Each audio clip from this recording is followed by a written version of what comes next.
Saya Zafira Anissa, NPM 191100239.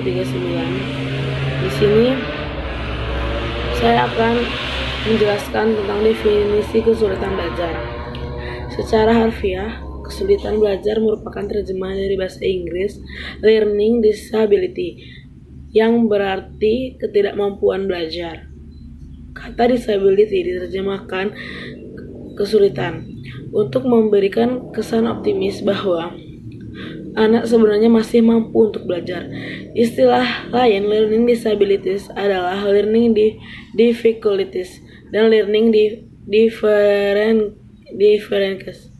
Ketiga istilah tersebut memiliki nuansa pengertian yang berbeda. Di satu pihak, penggunaan istilah learning difference lebih bernada positif, namun di pihak lain istilah learning disabilities lebih menggambarkan kondisi faktualnya. Untuk menghindari bias dan perbedaan rujukan, maka digunakan istilah kesulitan belajar. Kesulitan belajar adalah ketidakmampuan belajar. Istilah kata yakni difungsi otak minimal. Ada yang lain lagi istilahnya yakni gangguan neurologis. Definisi yang dikutip dari Halahan, Kaufman dan Lloyd 1985, kesulitan belajar khusus adalah suatu gangguan dalam satu atau lebih proses psikologi yang tidak mencakup pemahaman dan penggunaan bahasa, ujaran, atau tulisan. Gangguan tersebut mungkin menampakkan diri dalam bentuk kesulitan mendengar, berpikir, berbicara, membaca, menulis, mengeja, atau berhitung. Karena batasan tersebut mencakup kondisi-kondisi gangguan perseptual, luka pada otak, disleksia, dan afasia perkembangan. Batasan tersebut tidak mencakup anak-anak yang memiliki problema belajar yang menyebabkan utamanya berasal dari adanya hambatan dalam penglihatan, pendengaran, atau motorik, hambatan karena tunagrahita, karena yang gangguan emosional, atau gangguan kemiskinan, lingkungan budaya, dan ekonomi. Nama saya Nadia Reta Tami, NPM 19111000352. B. Faktor yang mempengaruhi terjadinya kesulitan belajar pada peserta didik. Menurut Helix Wirawan 2009, faktor-faktor kesulitan belajar tersebut dapat dikelompokkan menjadi dua jenis, yaitu faktor internal atau faktor dari dalam diri anak itu sendiri, yang meliputi faktor fisiologis dan faktor psikologis, serta faktor eksternal yang meliputi faktor sosial dan faktor non-sosial. Faktor internal dalam faktor fisiologis yaitu adalah faktor fisik dari peserta didik itu sendiri. Sebagai contoh sederhana adalah apabila peserta didik sakit, tentunya kemampuan peserta didik tersebut untuk menerima materi pelajaran menjadi terganggu. Yang kedua adalah faktor psikologis. Faktor psikologis adalah berbagai hal yang berkenaan dengan perilaku yang dibutuhkan dalam belajar. Contoh faktor psikologis yang mempengaruhi kesulitan belajar peserta didik adalah rasa aman, motivasi, inteligensi, bakat, minat, dan sebagainya. Dalam faktor eksternal ada faktor-faktor sosial. Contoh faktor sosial yang mempengaruhi kesulitan belajar peserta didik adalah faktor keluarga dan masyarakat. Hal ini adalah interaksi dengan keluarga dan masyarakat seperti cara mendidik orang tua, keharmonisan hubungan dengan orang tua, kondisi sosial dan masyarakat sebagainya. Faktor non-sosial. Faktor non-sosial yang dapat menjadi penyebab munculnya masalah kesulitan belajar adalah faktor kemampuan guru dalam menyampaikan materi pelajaran, sarana prasarana yang disediakan di sekolah dan sebagainya. Selanjutnya akan disampaikan oleh Dian Paramita.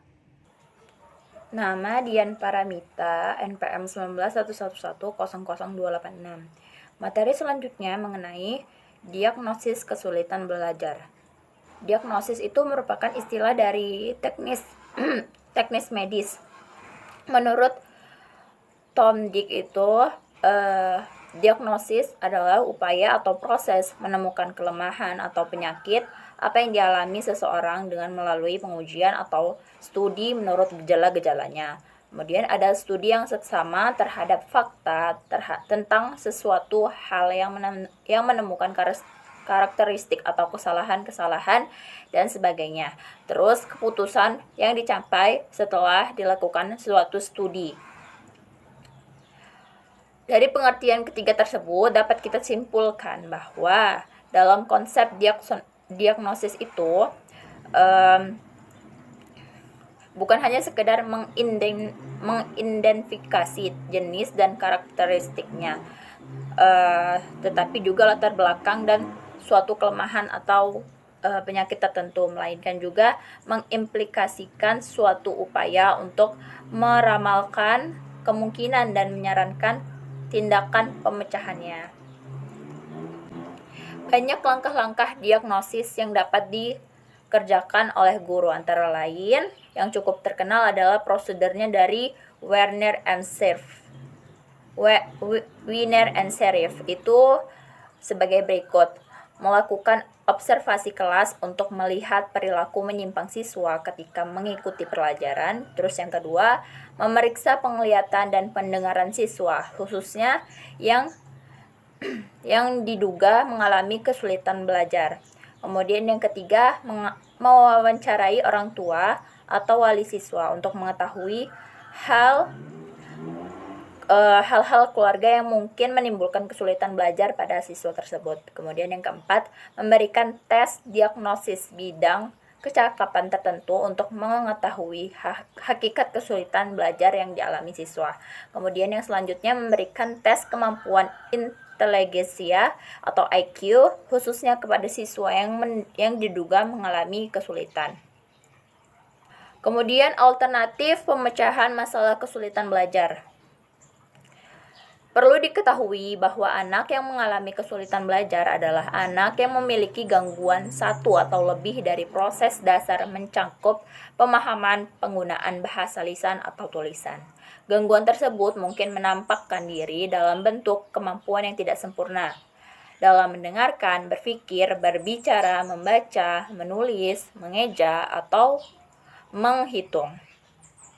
Dan batasan tersebut meliputi kondisi-kondisi seperti gangguan perseptual, luka pada otak, disleksia, atau afasia perkembangan.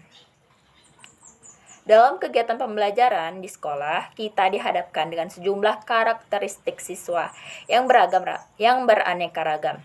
Ada siswa yang dapat menempuh kegiatan belajarnya dengan lancar dan juga berhasil tanpa mengalami kesulitan. Namun, di satu sisi, ada pula siswa yang justru dalam belajarnya mengalami beberapa kesulitan.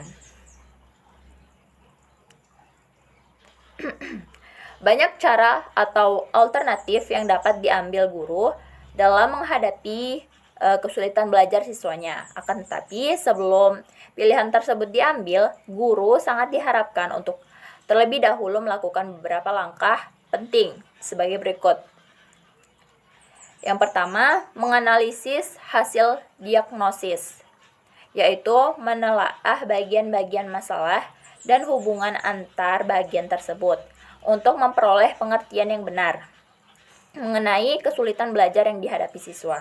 Kemudian yang kedua, mengidentifikasi dan menemukan bidang kecakapan tertentu yang memerlukan kebaikan. Kemudian yang ketiga, menyusun program perbaikan, khususnya program remedial teaching atau pengajaran perbaikan. Kemudian yang selanjutnya, melaksanakan program perbaikan yang telah tersusun.